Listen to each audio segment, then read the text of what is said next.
مساء الخير على كل مستمعين I read بودكاست. معاكم نبيلة عبد الجواد، والنهاردة حلقتنا مختلفة شوية. هي في الحقيقة حلقة رعب، وعشان كده جبنا كاتب من أهم كتاب أدب الرعب في مصر. هو كاتب من أهم الكتاب في آخر 17 سنة. كتاباته مختلفة ومخيفة، وعرف يعمل لنفسه زي طابع خاص بيه هو بس. وكتاباته اشتهرت جدا وأثرت في ناس كتير، أثرت بالرعب طبعا في ناس كتير، وعشان كده قررنا نستضيفه النهاردة ونعمل حلقة مختلفة. معانا الكاتب المرعب حسن الجندي. ازيك يا حسن؟ الحمد لله. ايه ازيك الأخبار؟ انت نبيل، عامله ايه؟ أنا الحمد لله كويس. ايه الحمد لله الأخبار؟ كويس، الحمد لله. يا رب دايما.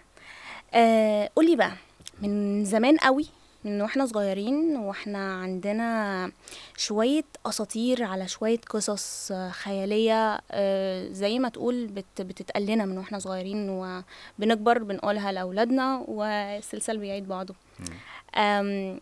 من واحنا صغيرين كان عندنا في المدينة فكرة أمنا الغولة، وفكرة أبو رجل مسلوخة. فكرة طبعا التخويف الجامد جدا بالنسبة للأطفال: خلص أكلك عشان ما يجيلكش أبو رجل مسلوخة، أو الحق نام في الوقت الفلاني عشان أمنا الغولة بتطلع في الوقت الفلاني. مم. حاجات كتيرة مختلفة، وكمان مش بس في المدينة، هي وصلت كمان للأقاليم. فكرة الأقاليم برضو فيها أسطورة غريبة جدا، وهي أسطورة النداهة. طب مين هي النداهة؟ هي ست بتطلع من الترعة، لابسة فستان أبيض طويل وشعرها أطول من فستانها، وبتنده للرجالة. عشان كده أعتقد إن حلقتنا النهاردة هي خطر للرجالة شوية.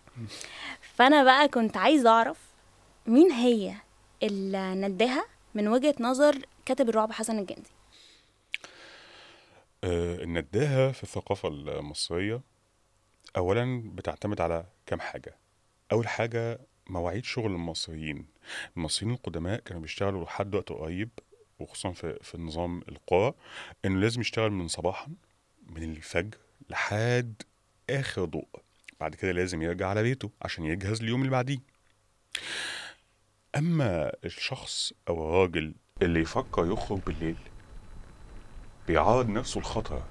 الخطر ده هو صوت هينادي عليه، بنت جميلة هتحاول تغريه، المهم ان هي هتوديه لمصير منيل ب60 نيلة، هتقتله.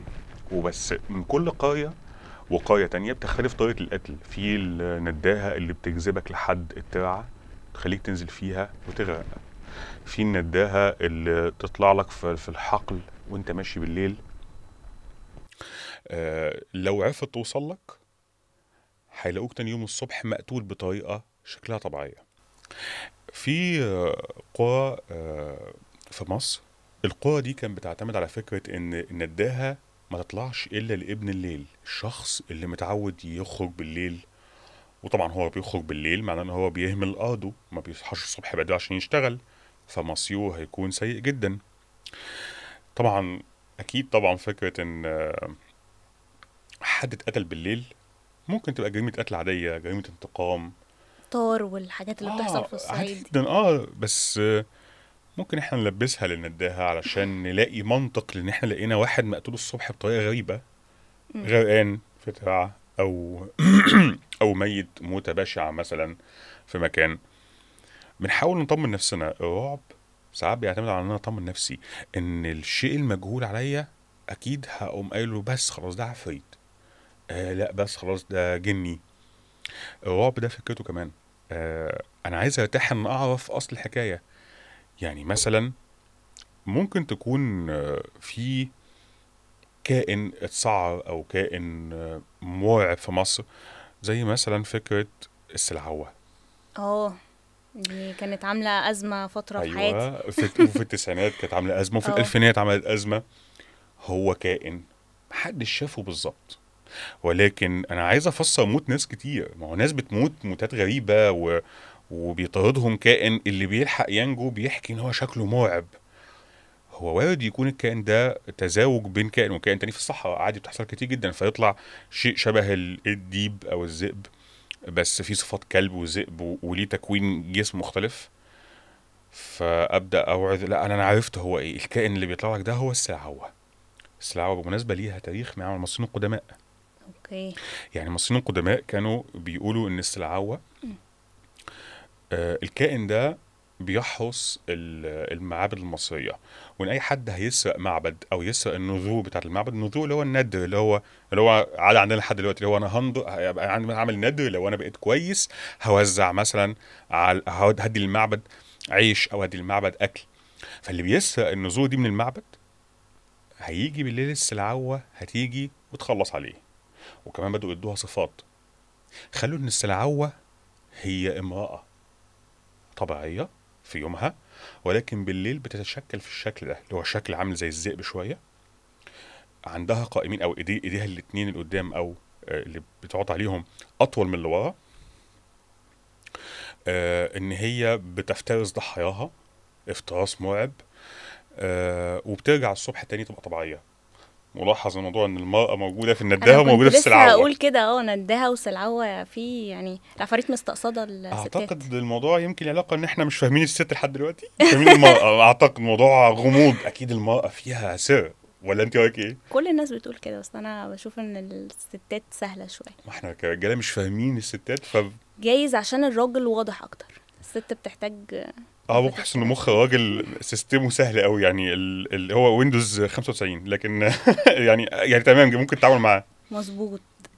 طيب على سيرة النداهة بقى والحاجات الغريبة شوية دي، يعني هو بيقال انها اسطورة، وبالتالي اتعمل عليها مسلسلات واتعمل عليها افلام واتكتب فيها روايات، والناس كلها خدت الفكرة دي وكتبت عنها كتير واتكلمت عنها كتير. على الرغم من ان هي اسطورة، بس يعني في قرى زي في الصعيد او الاقاليم في المطلق بنلاقي فعلا ده. يعني انا كنت روحت قبل كده وعملت زيارة ولقيت ده، يعني لقيت لحد وقتنا ده في فكرة النداهة وفي فكرة الخوف من الترعة بالليل، وفعلا في ناس النداهة ندهتهم يعني، وفعلا بالطريقة المختلفة اللي انت بتقول عليها، ان هي ممكن تغرق واحد بس في نفس الوقت ممكن تنده واحد تخليه مجنون شوية. فهل المصريين مثلا بيبعدوا عن فكرة ان هم يمنطقوا الاشياء ويتجهوا ناحية ان احنا ممكن نلبسها الاسطورة؟ لا، هو مش المصريين بس، هو كل دول العالم جواها جزء من ان هي عايزة تلاقي حلول سهلة او اجابات سهلة في بعض الاحيان. يعني مثلا لو جيتي على دولة متطورة جدا وليكن امريكا، ممكن تلاقي شريحة كبيرة من الدولة دي مؤمنة ان هو لا مفيش اشباح ولا في جن، ولكن في كائنات فضائية. لازم الاقي حاجة، ما انا حاجة مستحيل، غريبة. لازم في شيء انا مش شايفه او شايف تأثيره، وعايز احس ان في حاجة ورا اللي حوالينا ده، حاجة اقدر تتحكم فيا، حاجة تقدر تأذيني بس انا بهرب منها. في كل الدول فيها فكرة الاسطورة طبيعي. انا هقولك على اسطورة في اوروبا زمان ولحد مثلا 100 سنة، كان في اسطورة عن كائن اسمه سالادين. سالادين ده، الكائن ده كان بيمشي في الغابات، وبالليل لو الأطفال خرجوا بالليل يلعبوا في أي غابة، تحذير، سالادين هيطلع لك وياكلك. سالادين ده ليه أصل؟ عارفة هو أصله إيه؟ لا. أصله يرجع لأكتر من 700 سنة، أيام الحملات الأوروبية أو الحملات الصليبية على منطقة الشرق. سالادين هو نطق صلاح الدين، اصلا يعني ده أصل حاجة. الأسطورة. ففكرة ان الاوروبيين شايفين ان في شيء من الشرق، ما هم اللي عايش هناك برضه مش فاهم، بس حاسس ان في شيء من الشرق مرعب او غريب واسطوري، سالادين، وتتحول لاسطوره ليه؟ ده الشيء ياكلك. واحنا عارفين طبعا هو لا هياكلك ولا حاجه ومفيش حاجه، لكن ده مش معناه ان مفيش حاجه في الغابه هتاكلك، لا طبعا حاجه في الغابه هتاكلك. ده بس شيء منطقي. ممكن يعني نمنطقها بأسطورة. بالظبط. يمكن عشان دي حاجات احنا بنتوارثها في المطلق، فبنطلع بيها ونطلع نقولها من غير ما أيوة. نكون فاهمين اصلا. طيب قولي يا حسن، انت شخص كتبت روايات كتيرة وكلها كل أعمالك في أدب الرعب.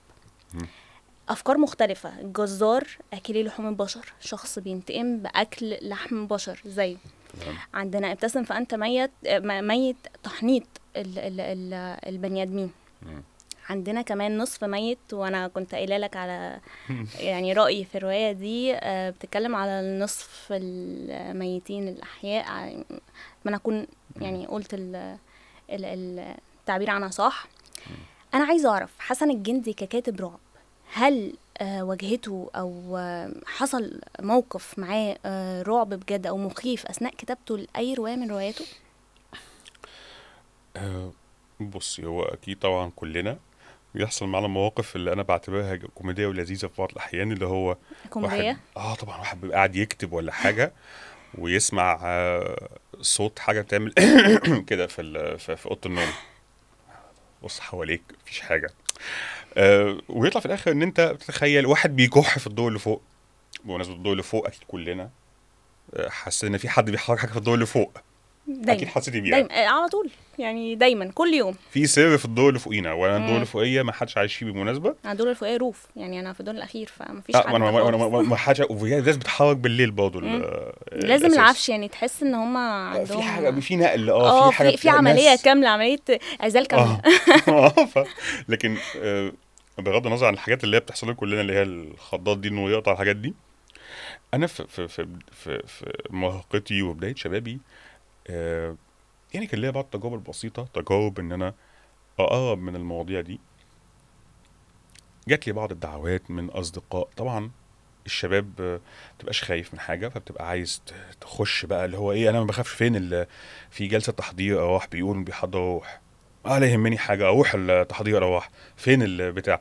طبعا اول ما الموضوع يبدا والجد يخش، تقعد تفكر هو ايه، انا جبان وعايز اقوم اجري بس ما ولا اعمل نفسي ينفعش. احنا قاعدين قعده، انا جامد جدا. وكلنا قاعدين مرعوبين، واللي هو يا رب بس نخلص. مش كله بيقول، يعني كل واحد مبين عكس كل ده. واحد لوحده. وده حاجه، يعني انا حصلت حاجات كتير، بس خرجت منها بحاجه جميله قوي، ان لازم الواحد يخاف. الخوف شيء جميل. هقول لحضرتك، بص يا نبيله، انت عارفه لو ما خفتيش مم. ما تلحقيش تاخدي رد فعل. الخوف حاجه طبيعيه فينا. كاتب الرعب اعتقد انه لازم يبقى مش جبان، بس بيخاف. يعني عايز تقنعني ان حسن الجندي وهو بيكتب الحاجات اللي رعبتنا كلنا دي كان خايف وهو بيكتبها؟ طبعا جدا، لان دي مخاوفي، مخاوف ناس اعرفها. طالما انا خايف منها، بترعب، فاحاول اوصفها شويه. مم. انتي مثلا ايه اكتر حاجه بتخوفك، او بشكل عام يعني؟ اكتر حاجة بتخوفني الحاجات اللي بتبقى مصرية او حقيقية، فكرة الندهة. يعني مم. مثلا في مسلسل ابواب الخوف بتاع عمرو اه واكد، طبعا. كان في حلقة، هو المسلسل كله يرعب بصراحة، بس في حلقة مخصوص عن الندهة كانت مثلتها نسرين أمين. كانت طالعة بشكل فلاحة عادية جدا وبسيطة، مش ما فيهاش يعني، مش زي اللي بنشوفهم دلوقتي، بس هو فلاحة بسيطة جدا مش مم. حلوة، وبتطلع في الآخر الندهة. فكان ده شيء بيرعبني، فكرة برضو ان انا احس اللي بتفرج عليه او اللي بيحصل حاجه مصريه مش حاجه متامركه. عندي مم. مشكله مع الحاجه المتامركه، يعني الحاجه المتامركه بحس ان هي بتفقد الرعب اللي فيها. حتى لو دخلتها في سينما عملت اي حاجه قعدت اتفرج لوحدي مش بترعب، يعني لازم حاجه مصريه كده واحس ان هي خارجه من بيتنا. ايوه، ف حاجه هتقابليها بجد في يوم من الايام. او في احتمال اتليست تقابليه. اعرف اتخيلها. ما هو انا عشان انا خاف لازم اعرف اتخيل كويس، يعني مم. ايه اللي يخليني اقرا كتاب واخاف منه الا اذا ان الكتاب ده لمس حاجه او شاور على حاجه مم. انا شفتها قبل كده او انا اعرف اكونها في خيالي، فبالتالي خاف. طب في ف حاجه احنا بنخاف منها كلنا، قولي. المقابر. تخافي منها؟ اه انا ليا قصه مع المقابر، بس مش ايه؟ قصه خوف خالص. يعني ايه؟ المقابر من الحاجات اللي انا ما اخافش منها.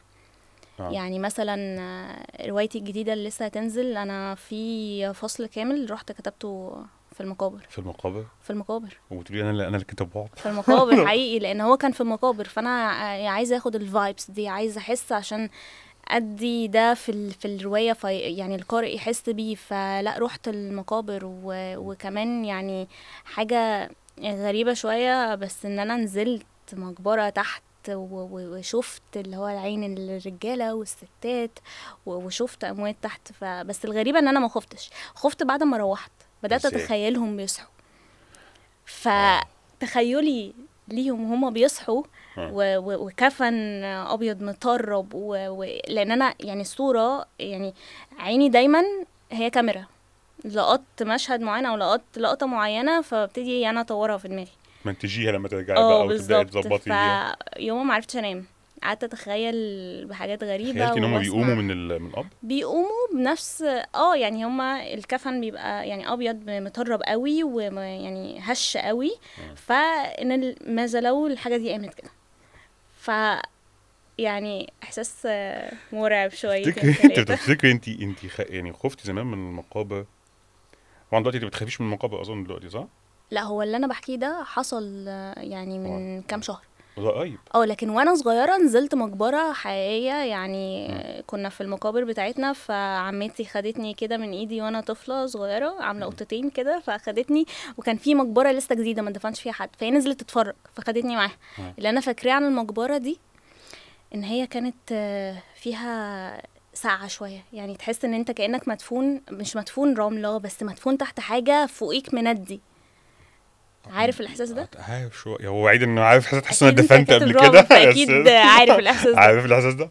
يعني مقبره طراوه قوي دي على تروى. فكره. الغريب انها تروى سبحان الله، مع ان يعني اللي اعرفه ان المقبره كاتمه، بس جايز اه عشان تكون مقبره جديده، الله اعلم هو يعني. ممكن، بس كان في حاجه جميله قوي دايما احنا في مصر هنا متوارثين عن اجدادنا فكره المقبره وهيبتها واحترامها، لدرجه ان انا جدي كان بيهتم جدا بالشجره اللي قدام مقبره عيلتنا، مم. وياخدني معاه ويقول لي بص الشجره الجميله دي بقى مضلله كده. كان بيوصف لي وصف انا حاسس ان هو بيوصف لي على ناس في عايشين تحتها يعني لا يعني مضلله هو عليك. الفيلا اللي خدناها في اه مارينا، يعني شوف الجمال، شوف الحلاوه. بحس ان ده حاجه مشتركه. هو حاجه موجوده من زمان معانا، من اللي هو جدي كان يهتم بالمقبره، يروح يزورها كده ويشوف جميله ازاي وحلوه، ويحس بفخر كده اللي هو ويحس بفخر الشجره. طب ايه تاني مقبره ممكن تخافي منه؟ هو زي ما قلت اللي انا اخاف منه اه الحاجات المصريه حقيقيه شويه، لكن انا كشخص او كنبيله يعني انا بحب الاكتشاف، يعني انا عندي الرغبه ان انا اكتشف الحاجات الغريبه عني. بس اللي ممكن اخاف منه قوي هو واقع حاجه زي البودكاست ده. يعني لا، اشمعنى؟ مم. هقول لك ليه. عشان الشخص هو بيسمع بيتخيل، يعني مثلا لو جيت قلت للناس اللي بتسمعنا دلوقتي وطوا إضاءة الأوضة، علوا الصوت، تخيلوا ساوند تراك جامد جدا ورايا، الناس هتدخل في مود معين ايا يكن ايه الكلام اللي اقوله بعد كده، حتى لو بضحك هما خلاص خدوا خدوا المود. الإحساس وخافوا خلاص. فعشان كده أنا الراديو بالنسبة لي كان شيء يخوف شوية، لأن أنا جات لي فترة كنت الشخص اللي بيشغل مسرحيات على الراديو، قارئة اه الفنجان والحاجات دي، مم. وكنت بسمع أحمد يونس على الراديو. مم. شخص بيرعبني، مع ان في ناس كانت بتستمتع بده، بس انا كنت بخاف لان هو كان بيحكي حاجات بحسها حقيقية اه وبحسها مصرية. مم. هقول لك حاجه، انت قولي. عارفه ايه اكتر حاجه تعبني فعلا؟ ايه؟ ان القصة الحقيقية اللي بتحصل في الواقع ملهاش نهاية. يعني انا دايما عندي مبدأ بيقول ان الرواية المرعبة او ادب الرعب لازم يكون لازم يكون منطقي، لان القارئ هيقرا يقول لي ازاي الاحداث دي حصلت كده، لا لازم منطقها لي، فلازم المنطق له الرواية او الادب. مم. انما الواقع مستحيل يبقى منطقي، مش منطقي خالص. ودايما النهايات ما بتتقفلش قفله صح، يحس ان اصل ده واقع ما بيتقفلش النهايه صح. تلاقي القصه دايما ممتده كأن ممكن تحصل حاجه تاني او يحصل حاجه تانية في المستقبل. في قصه حصلت زمان قوي في مصر، القصة دي كانت يعني بدأت الحكاية إن سنة 48 خرج لواء في البوليس المصري اسمه إبراهيم حسن الجرحي. اللواء إبراهيم كان لما خرج على المعاش كان شخص طبيعي وبيحب يتكلم مع أولاده وأحفاده ويحكي لهم عن حكاياته في البوليس المصري، وخصوصا إن هو خدم في البوليس المصري من زمان بقى، من بداية القرن العشرين يعني. مم. وراجل بعد سنة واحدة توفاه الله، بعد ما اتخرج معاش سنة واحدة كأنه بيحب البوليس ومش عايز يسيبه، فبعد ما سابه توفاه الله. فأولاده هم بيقلبوا، أحفاده قصدي، هم بيقلبوا في مذكراته، لقوا نوت كاملة كاتب فيها يومياته. وبالمناسبة دي حاجة طبيعية جدا، زمان كانوا بيكتبوا اليوميات حتى مش مهم يحصل فيها حاجة، بس بيحبوا يكتبوها كده عشان يحسوا انهم بيأدوا حاجة. عامل زي الفيسبوك بتاعنا دلوقتي، ان هو فكرة ان انا مم. اكتب يومي كان عامل او ازاي. تويتر بالاخص، بحس تويتر عامل زي اوتبوت كده. مم. بالظبط، او بالظبط المود. ولقوا مع يومياته لوحتين صغيرين بوازين بمعنى اصح، ووراهم محفوظ ورق ورقتين، الورقتين مكتوب عليهم كلام مشخبط، ما عرفوش يقروا ساعتها، بس لما قعدوا يقروا يومياته فهموا كل حاجة، وبعتوا القصة والجزء ده في اليوميات بتاعه مع صوت اللوحتين لجريدة اسمها جريدة البلاغ المصرية. الجريدة دي وقفت سنة 53 1953. إبراهيم الجرحي أو اللي هو إبراهيم الجرحي بيحكي إن هو في بداية شغله في البوليس المصري كان شغال في القاهرة هنا، بس جاله أمر نقل، فاتنقل لمكان اسمه طوخ، ده تبع القليوبية. تمام. وهو كان متجوز ولسه متجوز جديد ومخلف، فبس ما أخدش أهله معاه، وهو هناك في مركز طوخ قال اقعد شوية أشوف لو اتنقلت تاني قاعدين بتنقل، لو استقريت هناك خلاص. كان شغال في اسم طوخ. بيحكي إن هو في يوم حصلت حادثة، وابوه اللي هو زمان زي القطر يعني، بس هو متخصص في البضاعة ساعتها، وابوه نقل البضاعة، كان شايل قمح، كان جاي من اسكندرية وتعطل على قبل محطة قطر طوخ ب3 كيلو. اتخضوا، لحقوا الموضوع، تلغرافات للمحطات اللي قبليهم، حاسبوا في وابوه في قطر ركاب جاي كمان شوية لازم نلحق الموضوع، وفعلا اتلحق وقطر ركاب هدى، وبالعكس كمان القطر ساعدهم ان هو يزق الوابور لقدام ودخلوه على خط فرعي للقطر، وحطوه في حته كده جنب محطه قطر طوخ، والقطر بتاع الركاب مشي.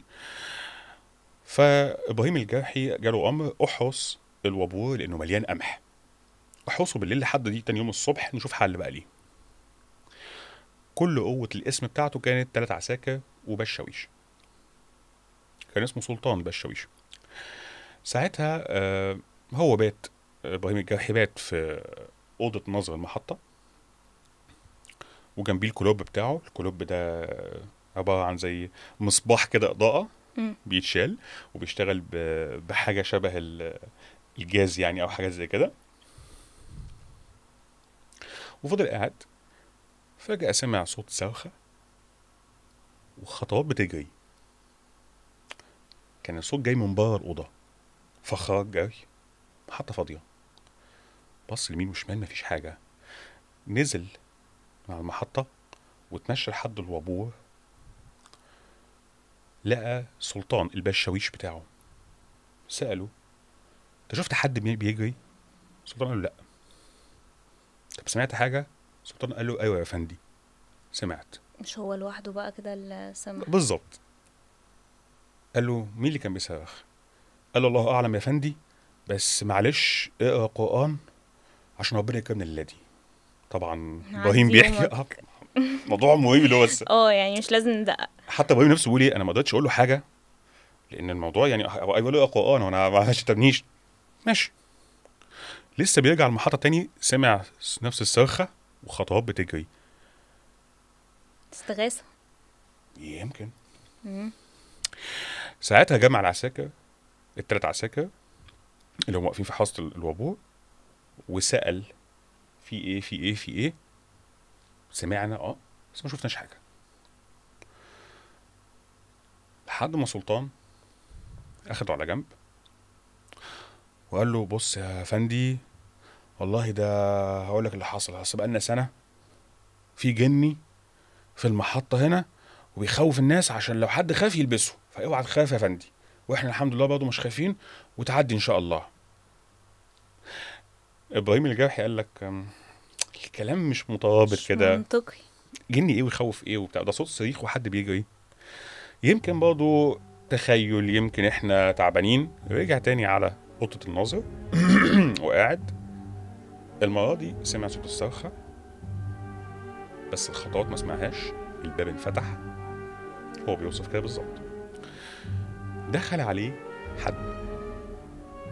حد ضخم الجثه، لابس جلابيه، جسمه كانه شفاف، هو مش عارف يشوف لون الجلابيه ايه، بس مفيش راس، ما عندوش راس. الشخص ده اتقدم عليه، هو قام وقف ورا المكتب اترعش. الشخص ده مد ايده ومسك قلم من على المكتب، مسك القلم وحطه على المكتب نفسه وقعد يعمل كده شخبطه. ابراهيم ابراهيم الجرحي كانه فهم الراجل عايز يقول له حاجه. تقريبا. هو افهم بقى يعني. القصر عايز انا ما يقول لنا عنديش حاجة. راس، انا مش عارف اتكلم. ابراهيم الجرحي بيقول حطت له ورقه قدامه ناحيه القلم اللي بيشخبط، وكتب حاجه عليها فعلا، وبعد كده خلص بخط كبير، قام حط ورقه تانية قدامه وكتب حاجه. في اللحظه دي سمع صوت خطوات رجلين بره المكتب. كان سلطان جه. سلطان اول ما جه شاف المشهد، قال بسم الله الرحمن الرحيم، وخرج بندقيته وعمر وضرب طلقه في الهواء. ساعتها ابراهيم الجرحي بيقول سمعت صوت صرخه واختفى كل حاجه، والقلم اللي كان ممسوك وقع على المكتب. بعد نص ساعه ما هدي مسك الورقه، لقى الكلام مكتوب بس متشخبط وبايظ. عرف يلقط منه كلام بسيط: كلمه مصالحي، كلمه 3، كلمه بنها، كلمه دبح، وكلمه رصيف قبلي. طلاسم هيربطها ازاي؟ هو قال مفيش حل غير ان انا افكر كظابط. احاول اربط لو ده واحد من غير راس ممكن يبقى شبح، ده اتذبح زي ما هو كاتب. مصالحي ده هو اسمه ولا اسم اللي قتله؟ طب يبقى رصيف قبلي. رصيف قبلي بنها، هو احنا مش في بنها دلوقتي، يبقى رصيف ده اللي احنا فيه رصيف القطر. قبلي رصيف، هل اخر الرصيف من الناحيه القبليه في حاجه؟ فكر شويه وعمل اخر حاجه ممكن يعملها. استنى اجازته ونزل اجازه القاهره وكتب على آلة كاتبه، وكانت دي حاجه نادره. هو بيحكي حتى نوع آلة كاتبه كان ايه، كان كاتب نوعها لان كانت نادره في مصر آلة كاتبه باللغه العربيه.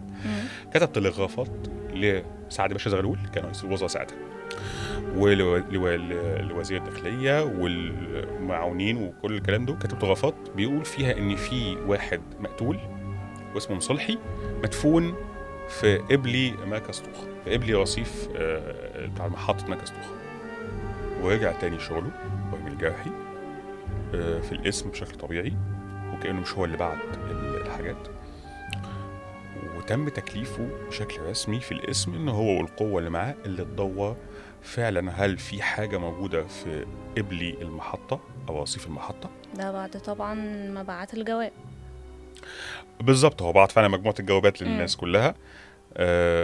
ودوروا فعلا بشكل حفر بدائي في سطح التربه السطحيه للارض، المكان اللي هو حدده بالظبط، اللي هو نهايه الرصيف بتاع المحطه، قبلي رصيف. ولقوا كيس خيش. الكيس ده جواه راس وجواه ختم. الختم مكتوب عليه مصالحي عبد التواب. الختم ده اللي هو بيستخدموه زمان في الامضاءات، حتى لو بتمضي بتختم بالختم بتاعك برضه. وعرف او طرحت بقى معالم القصه ان اولا مصالحي عبد التواب ده فعلا من سنه كان سحب فلوس من بنها، من بنك في بنها، 3000 جنيه اللي هو كلمه 3 اللي كانت مكتوبه اللي عرف يلقطها، وانه تم قتله هناك، وانه تم قطع راسه، وطبعا اخدوا الختم بتاعه على اساس ان هو ما حدش اتعرف عليه. ودفنوا الجثه هناك، الجسد في حته والراس في حته تانية بالظبط. ولكن كان ساعتها تم التعرف فعلا على الجسد في بنها عن طريق وشم كان موجود فيه. ودفنوه عادي في المقبره، ولكن كأن مصالح عبد التواب ما كانش عايز يدفن من غير راسه، ففضل في حالة الجنون دي. ما تعرفش هل هو أثر على مخ الناس اللي كان هناك، هل هو خيالات، هل فعلا الأرواح بتستغيث؟ والله انت بتسألي سؤال ده انا اللي عايز اعرف اجابته، لان احنا كلنا عايزين نعرف اجابته. حكايات. يعني اصل تحس ان هتعرف الاجابه لما يعني لما انا اموت هعرف الاجابه. يعني اعتقد ده الحل المنطقي. هستغيث بقى ولا هصوت؟ بس انا عاجبني قوي فكره يعني ان انت مثقف نفسك بشكل تقيل عن قصص رعب. يعني دي بوينت مهمه جدا. هي حاجات حصلت زمان كتير على فكره. نهايه القصه ما حدش يعرف مين اللي قتله. وده الغريب من القصه الواقعيه. مش مهم، اهم حاجه ان هو اتدفن الجزئين مع بعض. بالظبط، ما الحتتين انفصلش، دفنوا. الراس ما اتدفنتش في حته والجسم ما اتدفنش في حته. عامه انا تمام، انا كويس. تمام، وانا تمام والله، يعني ما احنا اتمنى بس الحلقه دي يعني تشوف النور. ان شاء الله يا رب حاسه يا ان رب. من ساعه ما بدانا نصور في حاجات في غريبه اضاءات، بتحصل في حاجات بتقع، اللوكيشن، تمام. في ارواح، في لا، حاجات اروح ولا حاجه. مصممه تفضل موجوده، التيم بيقع مننا انت اللي بدات الموضوع يعني. بالمقابر مش انا. اه بصراحه، والنداهه. اتكلمت على المقابر كان نداها، اتكلمت يعني عن نداهه، يعني انا سامعه صوتها في ودني دلوقتي. بت- فكره انك بتكتب رعب، هل انت كنت يعني كبصمة كاتب، هل انت كنت مقرر من بدايتك خالص ان انت تكتب في ادب الرعب، ولا في المطلق كان عندك افكار كتير وقلت ان انت لا ممكن اختار ده وبعد كده ابقى انقل مثلا على نوع ادب تاني؟ هو الحقيقه ان انا كنت عندي افكار كتير فعلا في الاول وانا صغير في السن، مم. بس لقيت نفسي ان انا بخاف قوي وانا صغير وانا طفل حسن الجندي بيخاف جدا. يعني. لازم دي كاتب الرعب حاجة غريبة. يخاف. دي لازم. حاجة انا ما صدقهاش. لقيت ان انا لما بكتب عن خوفي بستمتع، بخوف ناس تانية يعني. بس لو دي مخاوفك اه ف في عقل مريض نفسي بيكتب والله. أزمة. يعني أنا عايزة أقول لك في رواياتك رواية نصف ميت، الرواية دي أنا ما كملتهاش لحد دلوقتي، يعني هي ليه؟ قريت نصها، معرفش فايبس غريبة كده في المطلق بتحصل لي وانا بقرا الرواية. مثلا بدأت الرواية فوصلت لنصها، كنت في بيتنا وقتها القديم فمفيش شبابيك مفتوحة، وكان مفيش اي مصدر للهواء، فان انا مثلا الاقي الباب بيتفتح لوحده، يعني صوت تزييق الباب ده رايح جاي، وابص على الباب الاقيه رايح جاي، يعني ستيل صوت التزييق، يعني اقول ممكن يكون حد بيلعب ولا حاجه، يعني اكيد لا. فالاقي ان اكيد لا مفيش حد بيلعب، هو فعلا في حاجه غريبه. اقول لك على معلومه غريبه. قولي. انت عارفه ان احد التفسيرات لحاجه زي كده ان انت اللي حركت الباب بمخك؟ بجد، احد التفسيرات اللي هو بيسموها ظاهره البولترجايست او بولترجايست احنا الماني. كده هنلجأ لاي حاجه عشان ما اقولش ان في عفريت. لا والله، لا يعني في هلجأ ناس لاي حاجه. بتحاول تفسر ان انت اللي حركت الباب، عندك قوه تحريك ولا اراديا حركتي الباب او حركتي بعض الحاجات بمخك. بيقولوا تفسير من التفسيرات عشان ما نروحش ناحيه العفريت او الشبح. طب ولو غير سمعت الحركة. صوت جنب ودني الشمال مثلا، يعني لا صوت كده بقى. بجد، انا كنت قاعده في اضاءه ها. يعني خافته جدا وبقرا يعني لقيت صوت بجد بيهمس في ودني بيقولي نامي كده، نامي. ودني الشمال انا فاكره. كان قبلها كانت ماما حذرتني، قالت لي يا بنتي انتي بتقري بالليل، خشي نامي، يعني دلوقتي اساسا مش وقتنا، بني ادمين بيناموا بالليل وبيصحوا الصبح. فانا لا، قلت لا، يعني انا هسهر بعد الساعه 12. فنامي دي نتج عنها ان انا رحت قفلت الكتاب. انا بص انا تمام، انا قفلت الكتاب حطيته على جنبي كده ورحت استوطيت وكأن ما فيش حاجه حصلت، يعني كأني ما سمعتش حاجه. انت حكيمه انا سمعت. والله، حكيمه. حكيمه في المواقف دي كلها. لقيتي حاجه بتقول لك نام. الاحساس بتاع لا المواقف بس انت المرعبه. عرضتي الموقف، لا انت عرضتي انا شفت حاجه بس انا ما شفتش، انا عن نفسي ما شفتش وتمام. الحكمه لان نوع انا نمشي بخاف قوي من فكره ان انا اصدق، فهم بقى يشتغلوا لي في الازرق بقى والناس بتوع البيت والكلام ده كده كله. حكيمه. قولي، احنا كده اتكلمنا كتير عن الحاجات المرعبه، نيجي بقى للحته المهمه. حسن الجندي يرشح ايه لمستمعينا، سواء كتب او افلام يشوفوها رعب؟ والله في الكتب ممكن ارشح الكاتب بليك كراوتش اللي هو كتب ويورد باينز ورواية دارك ماتر. هي رواية ويورد باينز ببساطة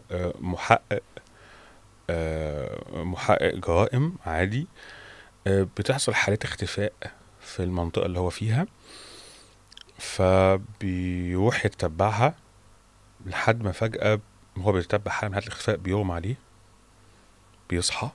ده في أول رواية، بيلاقي نفسه في مدينة فيها كل الناس اللي اختفت في المنطقة بتاعته. تبدأ أحداث الرواية. اوكي. ممكن من الكتب ممكن ارشح والله واحده بفكر. انت كده رشح كتاب برضه بفكر وانا افتكر ان انا لسه عمال اقرا في حاجات مترجمه الفتره دي. رشح حاجتين. ايه؟ رشح الجزار للكاتب حسن الجندي، بيتكلم اشكرك. عن اكلي لحوم البشر، بشر بتاكل بشر زيها تمام. ببساطة شديدة ومن غير ما نعقد الأمور. ورشح برضو نصف ميت، يعني لعل وعسى حد يكملها، حد يكملها ويقول يكمل. لنا بيحصل ايه في النهاية، يعني عشان انا عايزة اعرف بس مش قادرة بصراحة. والله ولا انا. طيب ممكن قولي افلام. اقول لك افلام. في فيلم انا بتعب منه جدا اسمه مام، انتاج 2013. ببساطه هو بدايه الفيلم بنتين صغيرين اطفال تحفة. بيتعرضوا تحفة. لموقف ما يعني، فبيجبروا ان هم بنت عندها 4 سنين وبنت عندها 6 سنين. الموقف ده ان هم بيتواجدوا او بيضطروا يعيشوا في مكان نائي عن العالم ومحدش بيعرف عنهم. ولكن العجيب ان بعد 5 سنين بيلاقوهم عايشين رغم ان هم عايشين في مكان نائي، مم. وان كان في حد بيهتم بيهم، وهم بيرسموا رسومات بتقول ان في حد بيهتم بيهم بيجيب لهم اكل ويلعبهم كل يوم ومسمينه ماما. مم. فبياخدوهم عشان بقى يبداوا يرجعوا الحياه الطبيعيه، بس تقريبا ماما دي بتيجي معاهم اللي احنا مش شايفينها بس هم بس شايفينها. مم. الفيلم ده الفيلم ده انا بحبه جدا. انت شفتيه قبل كده صح؟ شفته. قصة هايلة وفايبس هايلة. هو يعني عبقري بصراحه. فيلم هقول لك انا على فيلم اسمه فيليج. اوكي. فيليج انتاج 2004. عجبني ان انت عارف الافلام انتاج سنة كام، يعني ما دي بوينت مهمة على فكرة. ده هي بس افلام، هي فيلم جميل جدا مم. فيليج ده على فكره. فيليج ده عباره عن ببساطه قريه مم. في عصر قديم، والقريه دي في عصر الفيكتوري مم. في امريكا. والقريه دي من وقت للتاني بيهاجمها كائنات. مم. وفي اتفاق كده ان اهل القريه متفقين باتفاقات قديمه ان هم يخلوا القريه لحظه هجوم الكائنات دي، ويسيبوا الكائنات تتحرك في القريه براحتها، مم. ويرجعوا بعد ليله ما تعدي يعيشوا في قريتهم بشكل طبيعي جدا. مم. وبس في ناس جوه القريه بتقرر ان هي تخرق الاتفاق وتعرف هي مين الكائنات دي وشكلها ايه وليه بتيجي تتمشى في القريه وتعيش حياتها عادي ليله واحده مم. كل فتره. تبدا احداث الفيلم اللي هو عايز اقول لك رعب، وفي نفس الوقت مفاجآت وفظيعه وحاجه هتسقفي عليها. عندك بقى فيلم هروح ايه وايه؟ اشوفه ده. فيلم رعب ايه بقى؟ فيلم رعب. مم. ممكن نبتدي بمسلسل عشان ده اللي في ماشي. دماغي اكتر. اه. انا رشح مسلسل ابواب الخوف. مسلسل هايل، مم. رعب جدا. فكرته يعني هي كل حلقة بحكاية معينة وفكرة معينة رعب، والأهم إن هو مش متأمريك مصري. نادرا ما بنلاقي حاجة مصرية أو رعب مصرية. أنا اتبسطت قوي معاك، وانا والله بجد يعني حلقة حلوة ومرعبة، ويعني كويس إن احنا طلعنا منها على خير. الحمد ولا انت شايف لله. ايه؟ الحمد لله. تمام، احنا كده خلصنا حلقتنا. ما تنسوش تتابعوا بودكاست اي ريد على ابلكيشن اي ريد اي بوكس، ونستنونا في حلقات تانية مختلفة. كان معكم حسن الجندي، نبيلة عبد الجواد، واعتقد ان نداها. شكرا.